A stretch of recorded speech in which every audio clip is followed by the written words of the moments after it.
The end of the year has arrived and it's time to pick out the best Android smartphones released in 2016. You can call this one the AndroidPolice Most Wanted List Smartphone Edition.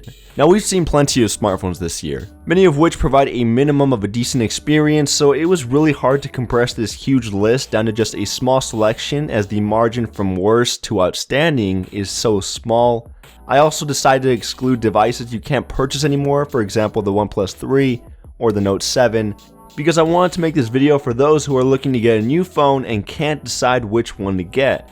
Nonetheless, I'm going to give you my opinion on what's best in each category as well as the MVP, and from there you can let me know in the comments what you believe is the greatest smartphone of 2016. The first category is the best design. This is for the smartphone that catches everyone's eye, feels great in the hand, and makes you feel like a boss. This award goes to the regular Galaxy S7. I say regular because I don't want to confuse you with the S7 Edge. Now don't get me wrong, the S7 Edge is just as sexy with its glass encasing and curved edges, but those edges are a little too excessive to the point where it gets uncomfortable to hold. That frame is just too thin for my not so massive fingers.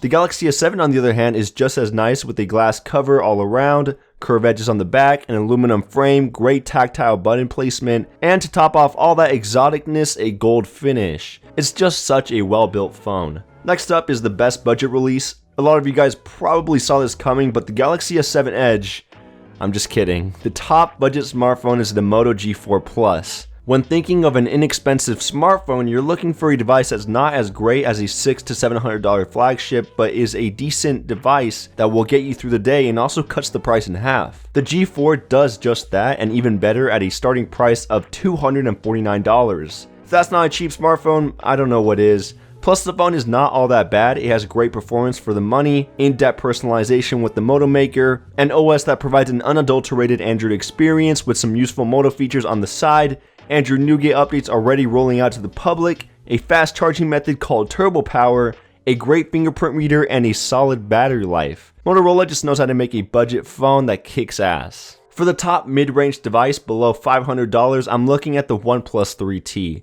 This little guy is such a great mention that it can even compete with the higher priced flagships released this year at a starting price of $439. It has great performance with the highest end processor, Snapdragon 821 chip clocked at 2.35 GHz and 6 GB of RAM, making this the fastest phone out there. An all-around aluminum build, a fast charging method called Dash Charge that fully charges the battery in less than an hour, comes with Oxygen OS, which provides a great near-stock alternative with a clean interface, an insanely fast fingerprint sensor, a 3,400 mAh battery capacity, and 16 megapixel cameras front and back for taking some decent pictures. That's insane. I would have never thought that a mid-range smartphone would even come close to competing with the top dollar brands 1 to 2 years back. And here I am saying the 3T is definitely one of the best sells released this year. Let's talk about the best performer. I was planning on leaving this one out because nowadays the difference in real-world performance between each mobile device is very minuscule unless you use a benchmark app, but we still haven't gotten to that point where the speed in most flagship devices are completely unnoticeable when tested side by side. Just know that the ones who didn't get picked as the best are not that far off. We're talking milliseconds slower. With that being said, the OnePlus 3T is the winner once again. The interface within this phone just flies. Application reload time is fast, animations are buttery smooth, navigating through apps is a breeze with zero lag time, and I can't find anything wrong with the performance on the stable version of Oxygen OS. I know the Pixel seems just as fast and has the same processor, but since Google underclocked the CPU to 2.15 GHz and the 3T is clocked to 2.35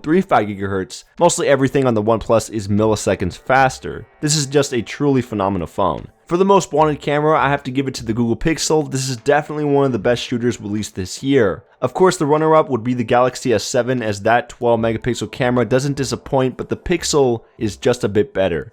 If you happen to take a quick photo in whatever scenario you may be in, it will most likely turn out to be a solid picture thanks to that HDR Plus feature. Pictures are very detailed, sharp, natural looking colors, great dynamic range. The electronic stabilization feature provides some smooth 4K recordings, and there's not much to complain about here. I've taken many photos in the past with this device, and many of my friends have been astonished by the quality of the final result, asking me to take a photo of them instead of using their own device.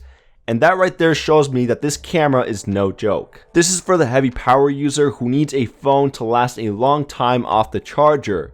If that's you should definitely consider the Moto Z Play. As the cheapest smartphone of Motorola's Moto Z series, it's pretty crazy to think that this device packs the most battery capacity out of the trio at 3,510 mAh. Combine that with a 2200 mAh battery pack and you have a hell of a long-lasting phone. I unfortunately haven't been able to test this myself, but Ryan over at AndroidPolice shared a screenshot of his battery stats with the Play showing 13 hours of screen on time on a light usage. I'm not sure how he uses his device, but just know that the potential is there and no other smartphone will come close to the results you will receive. Last but not least, we have the most wanted display. If you're a media guru and want the crispiest screen to watch a television series, play some heavy 3D graphic games, or catch up on your good old neighborhood AndroidPolice videos, then the Galaxy S7 Edge should be on the top of your shopping list. With a 5.5-inch Quad HD Super AMOLED display, this is just the best looking display you can get your hands on. It has great viewing angles, color reproduction, and tons of detail, so watching videos and playing games brings in some good vibes. Plus the screen to body ratio adds to that experience, so I can get the most out of the screen without having a giant chin take up too much space. And even though I did say the edges are a little excessive, I have to admit that I do enjoy swiping left to right a bit more, as everything looks like it's spilling off the screen. In all honesty, I think Samsung nailed the screen with the Note 7, as it was brighter, had the right amount of curvage, was a bit bigger, and the resolution was just as good, but we all know what happened to that phone. Still, the Galaxy S7 Edge packs a better display than any other smartphone on the market released this year, in my opinion. Now for the moment you've all been waiting for, the most wanted smartphone of 2016 according to the entire AndroidPolice staff is the Google Pixel. What really caught my attention when using this phone was the software, rear camera, and the performance.